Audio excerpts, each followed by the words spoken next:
Si ton cœur est roi, quand il appellera, si mon cœur est roi, j'entends que si mon cœur est roi, quand il m'appellera, je serai là.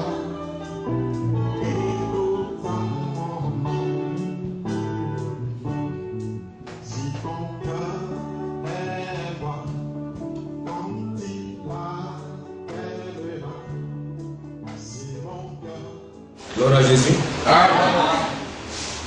Je vous salue dans le précieux nom de notre Seigneur Jésus-Christ. Comme il est toujours bon et agréable, les frères de demeurer ensemble. Amen. Ça, c'est la parole de notre Seigneur Jésus-Christ. Amen. Vous voyez, nous ne pouvons pas être indifférents de la vie de Dieu tant que nous sommes les enfants de Dieu. Amen. Et la vie de Dieu se trouve dans sa parole. Et nous ne pouvons pas nous dire que nous sommes les enfants de Dieu et nous allons mettre hors la parole de Dieu et faire nous-mêmes de notre propre volonté. Et la fois passée, nous avons commencé un enseignement, je dis une prédication qui n'a pas été terminée. Mais aujourd'hui, par la grâce de Dieu, nous allons vraiment le finir. Alléluia. Amen. Et nous allons prendre la parole de Dieu. Et nous allons prendre Philippiens 2. Allez, Philippiens chapitre 2. Nous allons commencer par là pour une petite exhortation. Et puis nous allons aller directement à l'essentiel.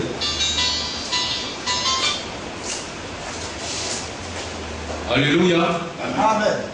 Philippiens chapitre 2, versets 2 à 4. Et donc je fais la lecture.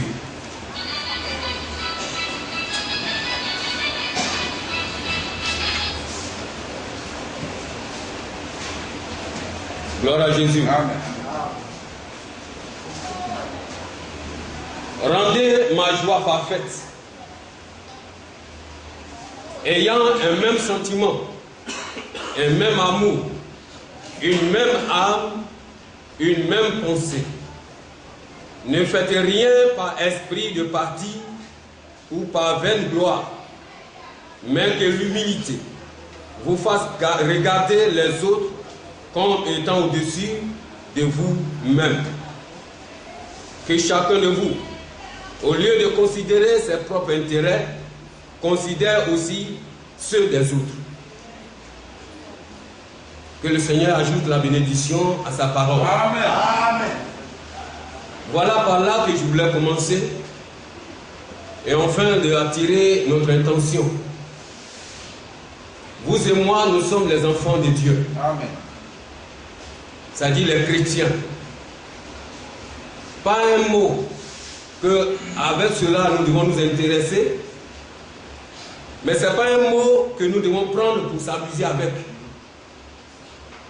Parce que là, à l'église primitive, c'était un mot que les parents utilisaient envers nos frères qui marchaient selon les principes de la parole de Dieu. Et pour eux, leur moquerie, c'était de dire voici les chrétiens. Alléluia. Amen. Donc aujourd'hui, étant chrétien, nous devons être fiers. Amen. Mais le chrétien est celui qui a le caractère de son Dieu. Amen. Qui a les principes de celui qui l'a appelé. Et qui lui a dit qu'il devient une nouvelle création, afin que toutes les anciennes choses passent et que toute chose devienne une nouvelle. Amen. Alléluia. Donc ici, Paul pourrait interpeller les chrétiens. Il dit, rendez ma joie parfaite. Et il y a un même sentiment. Les chrétiens que nous sommes, la Bible dit, nous sommes les membres, les uns les autres. Amen.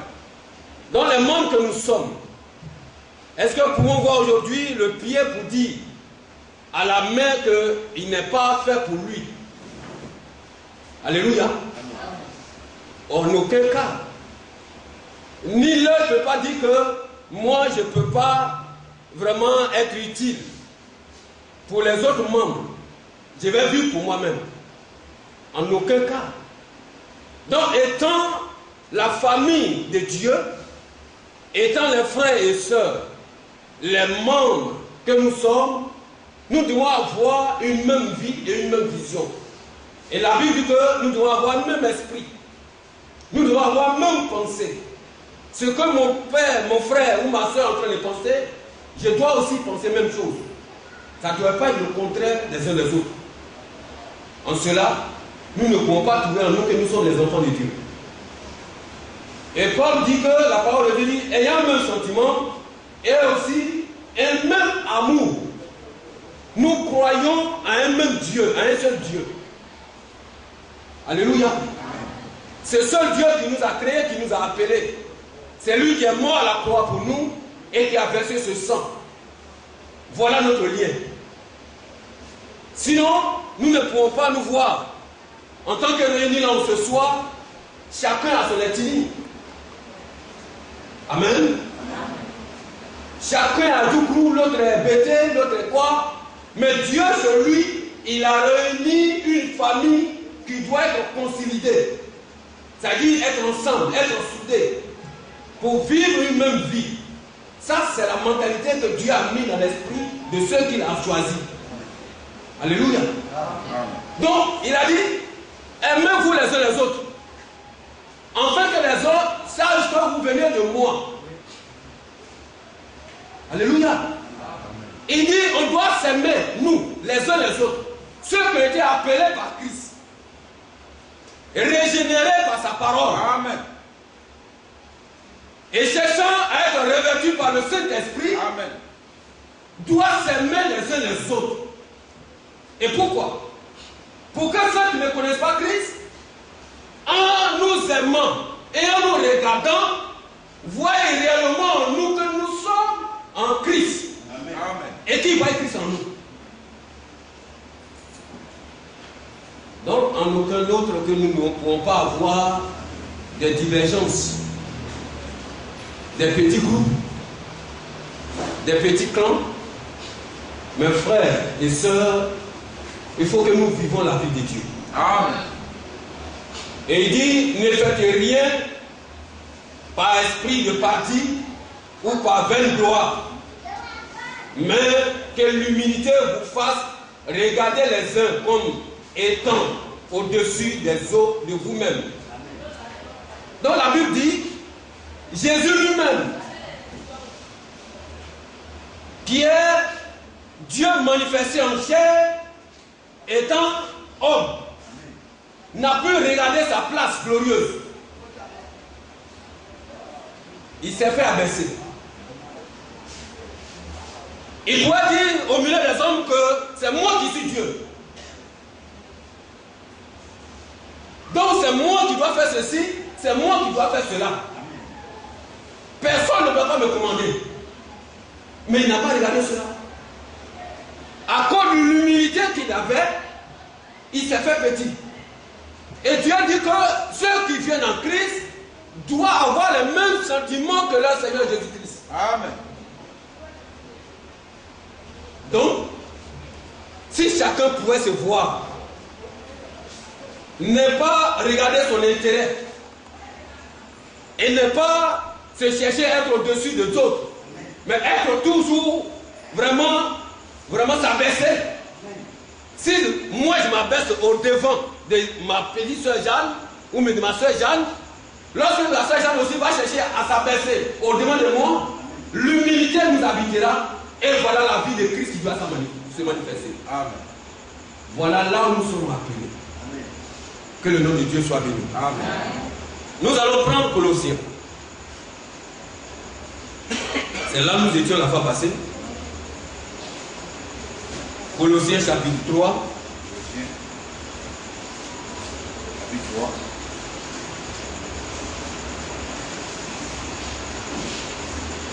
Et nous allons commencer à lire à partir du verset 5 et nous sommes restés du côté du verset 8, que là, par là, nous allons commencer ce soir.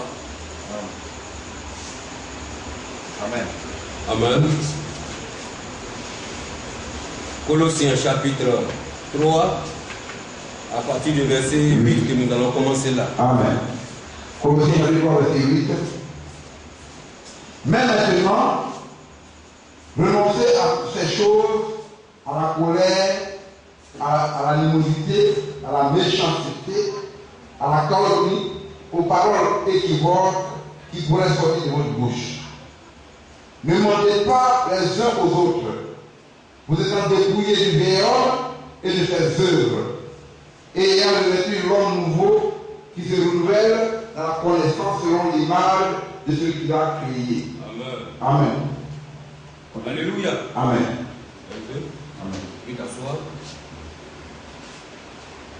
La Bible nous dit que même maintenant, renoncez à toutes ces choses, à la colère, à l'animosité, à la méchanceté, à la calomnie, aux paroles équivoques qui pourraient sortir de votre bouche. Et quand il continue, il dit, ne mentez pas les uns les autres, vous étant dépouillés du vieil homme et de ses œuvres. Mes frères, souvent j'admire un récit biblique qui dit nous devons être des hommes de béret. Ces hommes-là, lorsqu'ils ont cru en Christ, ils n'ont jamais cessé de vérifier tout ce qu'on lui disait, tout ce qu'on leur disait. C'est-à-dire quoi? Ça leur permet d'avoir une racine profonde dans la connaissance de leur Christ Dieu. Et les enfants de Dieu que nous sommes, souvent je remarque que même d'autres personnes étant déjà des chrétiens depuis des années, ils ont une faiblesse d'avoir une Bible. Et cela, c'est pas bien. Parce que la parole de Dieu nous dit, ce livre de la loi ne doit pas s'éloigner de notre bouche. Et donc nous devons examiner toutes choses. Si aujourd'hui nous prenons soin d'examiner, de veiller sur notre nourriture que nous mangeons, pour ne pas nous donner une mauvaise digestion, cela aussi doit nous pousser, nous encourager à voir la Bible qui est la parole de Dieu. Mes frères, on ne doit pas négliger cela. Nous devons regarder et prendre soin. En l'examinant, nous ne pouvons pas être flattés. Nous pouvons suivre lettre par lettre et comprendre ce que le Seigneur nous dira. Je vous exhorte de lutter. Parce que il y aura un certain temps où la Bible que nous avons, nous n'aurons pas la voir. Ou même, il y aura des récits qui seront changés complètement. Il y a des versets qui seront rayés de la Bible. Ça ne sera plus une Bible authentique. Donc dès maintenant, tu dois vraiment t'armer à avoir une Bible au moins ou deux qui doit te permettre à veiller sur ta vie spirituelle. Amen. Parce que la parole de Dieu elle-même s'explique. Et l'homme ne peut pas interpréter la parole de Dieu. Amen. C'est ce que le Seigneur nous dit. La parole de Dieu n'est pas une parole à interpréter. L'homme ne peut jamais interpréter la parole de Dieu. Amen. Elle est écrite, elle se dit comme ça est, et là les hommes et les femmes que nous sommes appelés de Christ, nous devons la regarder pour que nous ne pouvons pas vraiment être flattés par ceux d'aujourd'hui que la Bible appelle les faux docteurs. Amen. Donc la Bible nous dit, nous devons renoncer à toutes ces choses. les choses qui sont mauvaises, les choses qui donnent le contraire de la vie de Dieu, Amen. les choses qui ne glorifient pas le nom de Dieu en nous, qui ne permettent pas aux hommes de voir l'image de Christ que nous sommes par nos comportements. C'est là. Parce qu'un enfant de Dieu a une vie. Et la vie de Dieu se vit et s'explique, se manifeste, se fait voir.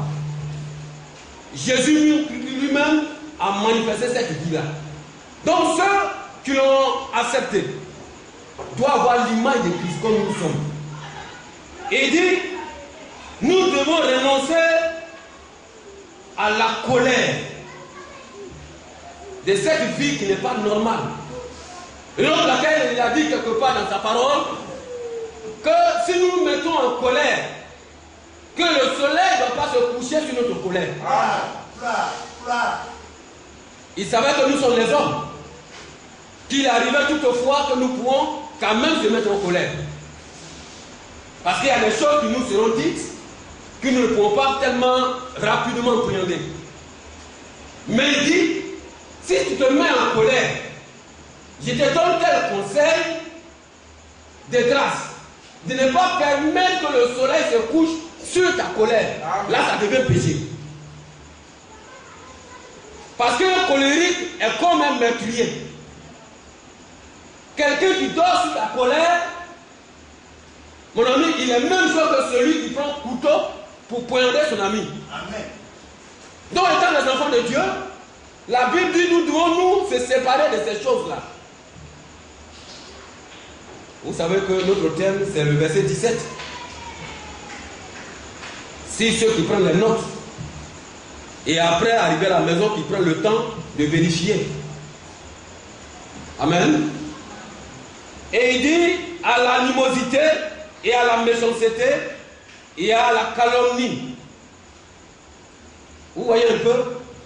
Nous ne devons pas être comme des hommes qui ne connaissent pas Dieu. Et ce Dieu que nous connaissons a ses caractères, a son identité. Donc, normalement, en nous regardant, il doit voir l'identité, le caractère de Dieu en nous. Amen.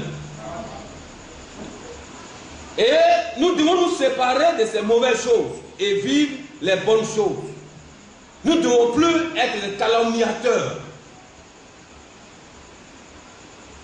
C'est cette vie-là, nous devons nous séparer de cela. Parce que la Bible dit en haut, il dit c'est à cause de ces choses, la colère de Dieu vient sur les fils de la rébellion. Parce que quelqu'un qui ne veut pas accepter les conseils de Dieu et vivre selon les principes de la parole de Dieu, il est un rebelle. Satan est un rebelle. Parce qu'il ne veut pas accepter de revenir à la parole de Dieu. Donc, étant les enfants de Dieu, nous devons nous emmener à nous détacher de la vie de rébellion. Alléluia. Amen. On suit. Et il dit, nous ne devons pas être les calomniateurs. Ce n'est plus ces choses-là qui doivent être les caractéristiques de notre vie. Ce n'est pas l'identité de Dieu. Ce ne sont pas les caractères de notre Dieu. Notre Dieu a ses caractères et son identité est vue uniquement dans la parole de Dieu. Amen. Sont tracés dans les bonnes choses. Et si la Bible nous interpelle d'avoir les sentiments qui sont en Christ, ces sentiments qui sont tracés, la Bible dit que la vie de Dieu est imprégnée d'amour.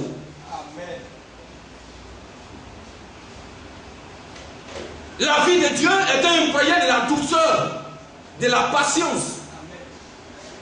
Il n'a pas une vie de méchanceté. Il était celui qui avait revêtu une vie de pardon. Alléluia. Amen.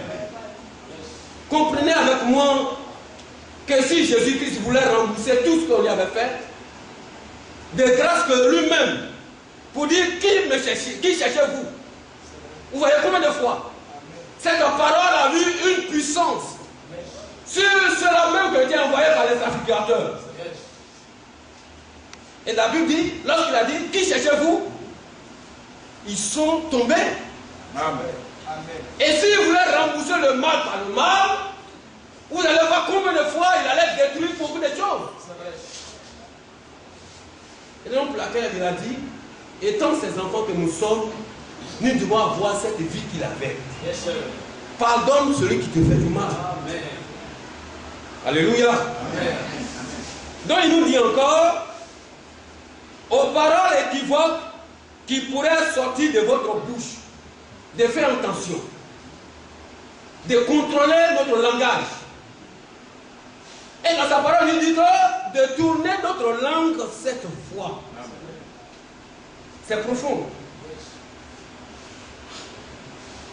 Mes frères, c'est profond. C'est pour dire de ne pas blesser ton frère, ta soeur qui est en face de toi. Parce que si tu le blesses, étant fait partie de ton membre, parce que tu ne peux pas blesser ton bras. Amen. Voyez un peu, présentement j'ai un petit truc ici, un petit point, je ne sais pas si c'est un bouton. Mais lorsque je sens la douleur, c'est tout le corps qui est reflété. Donc si tu sais que tu ne peux pas faire du mal à ton bras et à ton corps, dis-toi aussi que ton comportement ne doit pas emmener ton frère à vivre dans les mauvaises conditions. Voilà là où nous sommes interpellés, mes frères et sœurs. Et c'est là où nous devons nous préparer. Parce que nous sommes les enfants de Dieu. Et quand nous continuons, il dit ne mentez pas les uns aux autres, vous étant dépouillés du vieil homme et de ses œuvres. Un peu en haut, il dit c'est là où vous étiez autrefois. Avant que nous nous assoyions ici, avant que chacun de nous prenne la Bible pour dire je suis chrétien, il avait une vie qu'il menait autrefois, qui était différente de la vie de Christ. Mais aujourd'hui, comme nous sommes appelés et nous avons reçu la lumière de Dieu, la Bible dit notre vie maintenant doit être une vie de lumière qui doit éclairer les ténèbres. Amen. Voilà là où nous sommes appelés, mes frères et sœurs. Et donc, laquelle nous ne devons plus nous mentir. Amen. Si avant tu mentais, et que maintenant tu es venu sous la lumière, et donc tu es éclairé, et que les écailles sont tombées de tes yeux, amen, tu dois abandonner le mensonge. Yes. Pourquoi? Parce que tu n'es pas le fils du premier menteur, qui est le diable. C'est vrai. Parce que tu es le fils du Seigneur Jésus-Christ qui t'a régénéré dans ta parole. Amen. Mes frères et mes soeurs, c'est là que le Seigneur nous interpelle. Il dit, ayant revêtu l'homme nouveau, qui se renouvelle dans la connaissance, selon l'image de celui qui l'a créé. Alléluia. Amen. Mes frères, c'est encore aussi profond. Et nous allons prendre, mon frère, prends un peu Ephésiens 4, à partir du verset 24 à 25. Nous allons faire cette lecture. Ephésiens 4, verset 24. Amen. Amen.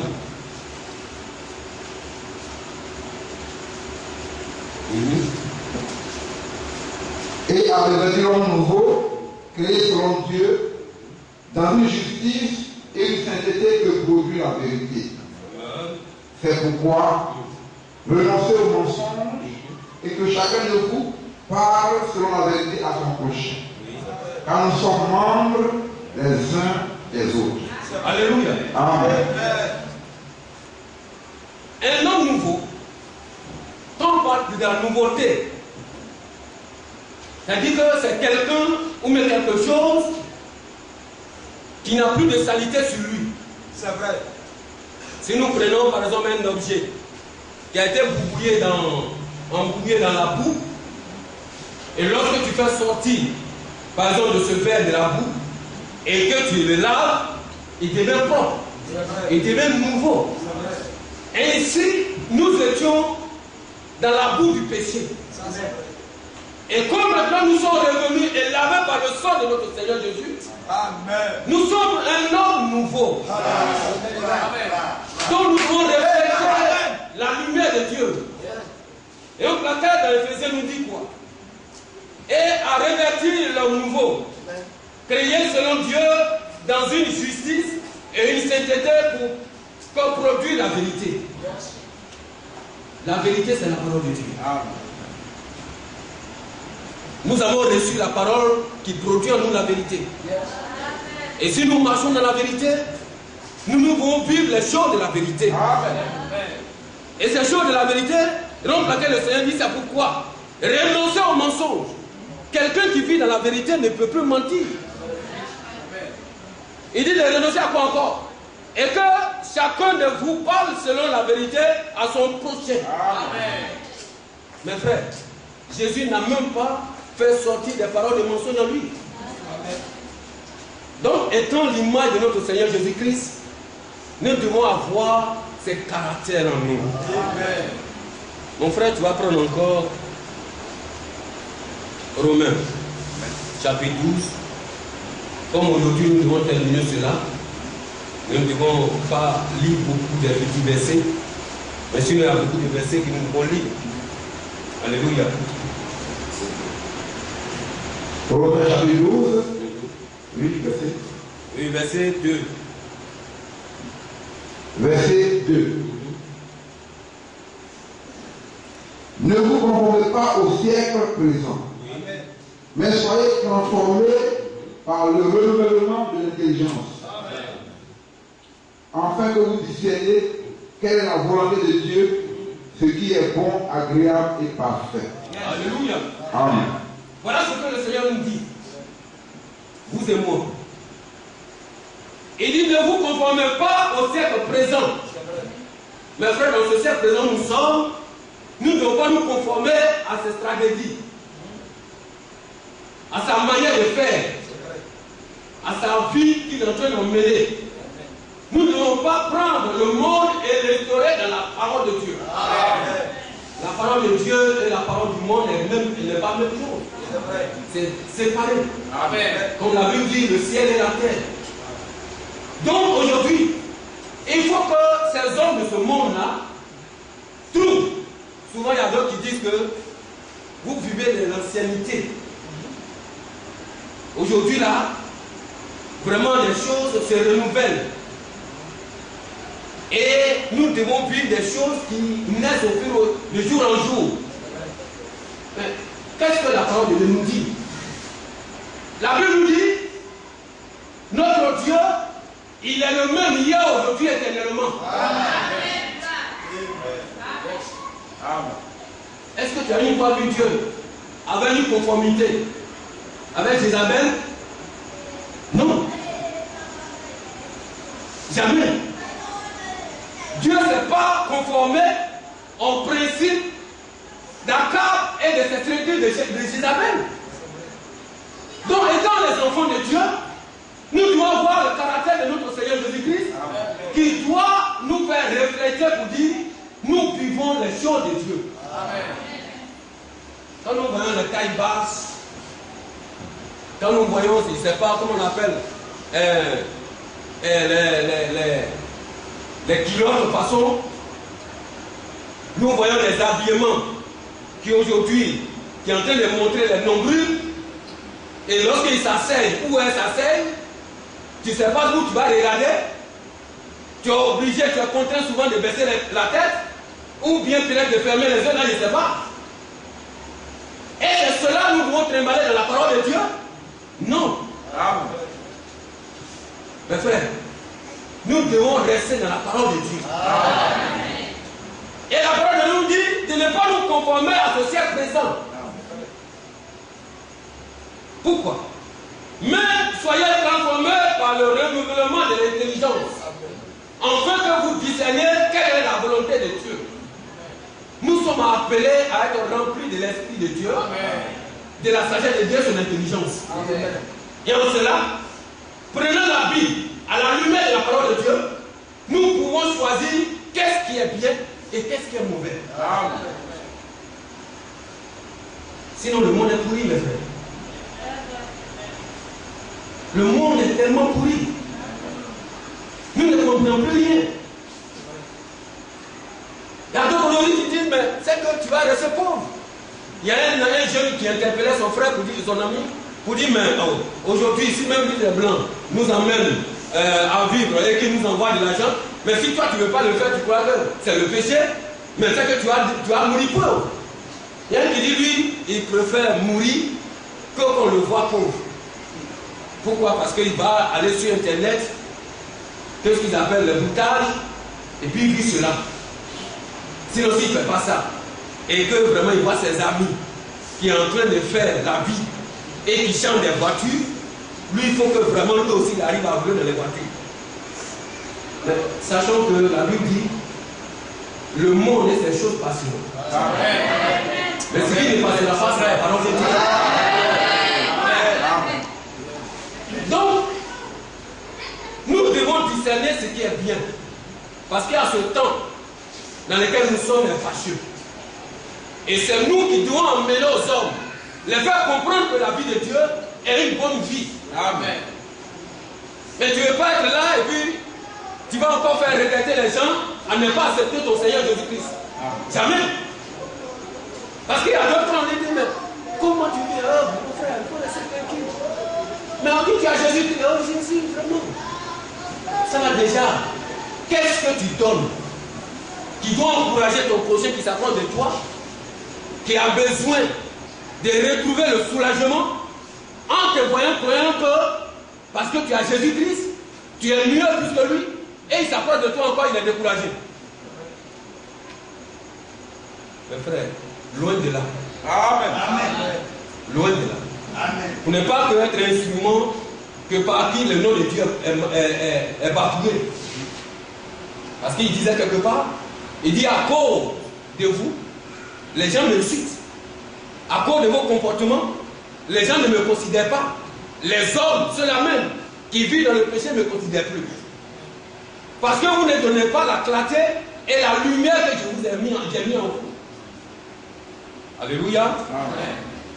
Mes frères, nous devons vivre la vie de Dieu. Amen. Et quand nous continuons,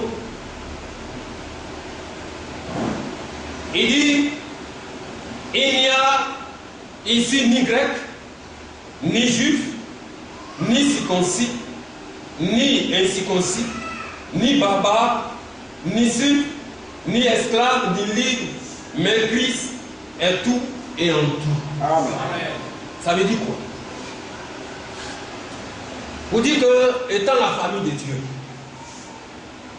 on ne peut pas dire non, il faut que les bêtés aient leur groupe, et que moi qui suis dit d'âge, je n'ai rien à voir avec la situation des bêtés. Que les guerriers aient leur groupe, et que moi qui suis attiré, je n'ai rien à voir avec la situation des guerriers. Il dit dans la maison de Dieu, il n'y a plus ces choses-là maintenant. Amen. Pas parce que mon frère est togolais que je ne peux pas, en tant que membre de Christ, que je vais me mettre à l'écart de lui quand il a un problème.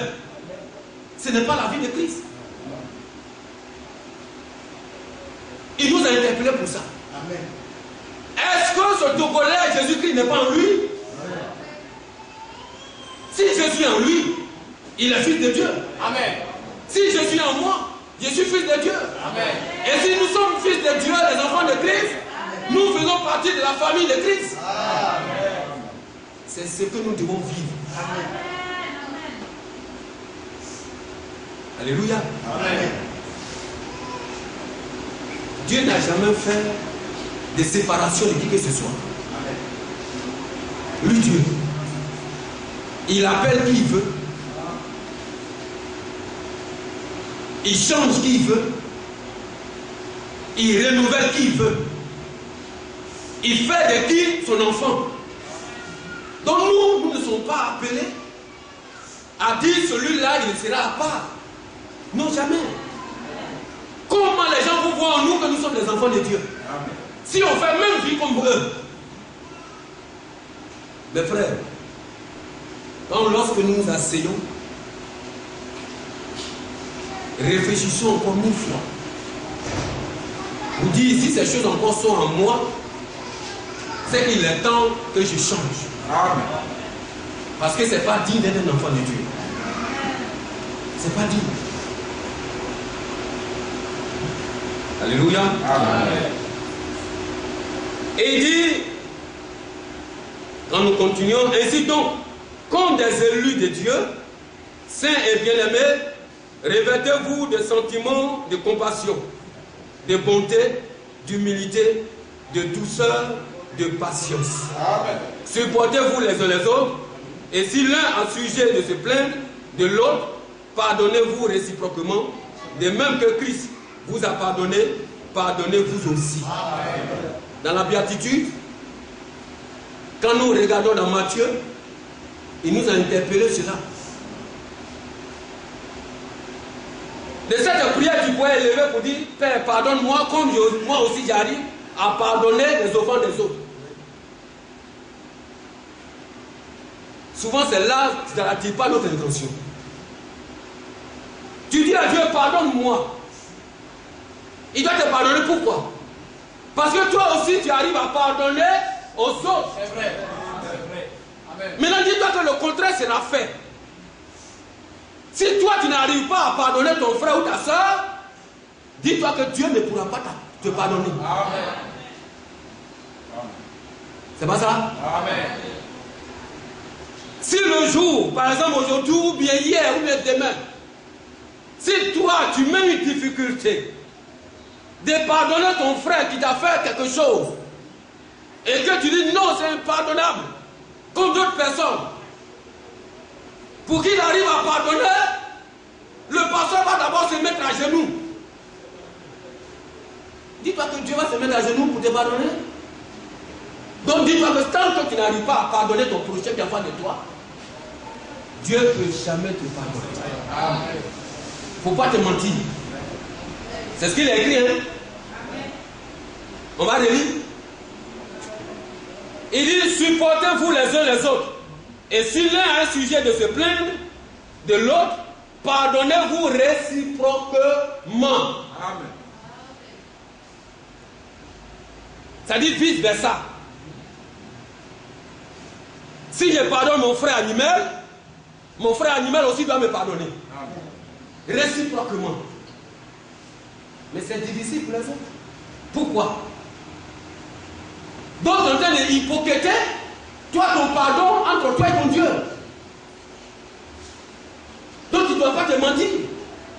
Si tu vas vers ton frère et que lui il t'a pardonné ou que tu ne l'as pas pardonné, en te retournant, dis-toi que, arrivé à la maison, il faut te dire calmement que tu n'as pas été pardonné par Dieu.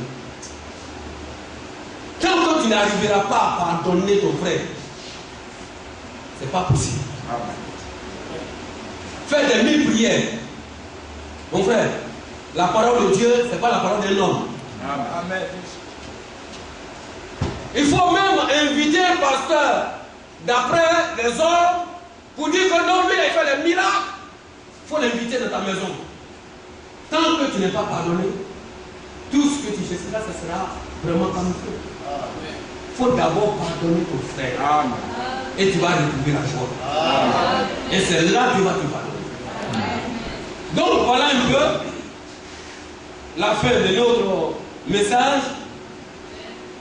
Il dit, dans verset 17, il dit, et quoi que vous fassiez, en parole ou en œuvre, faites tout au nom du Seigneur Jésus. Amen. En rendant par lui les actions de grâce à Dieu le fait. Voilà notre vie. Voilà comment nous devons vivre en tant que les enfants de Dieu. Amen. Des caractères de notre Seigneur Jésus-Christ. Amen. Étant manifester l'identité de notre Seigneur Jésus-Christ. Être l'image de Christ. Comme la photo que tu prends est l'image de toi, nous sommes aujourd'hui l'image de Christ. Donc en travers nous, les hommes qui ne connaissent pas Christ doivent connaître Christ. Amen. Que le Seigneur soit béni. Amen. Et que le Seigneur nous soutienne dans tous les mois.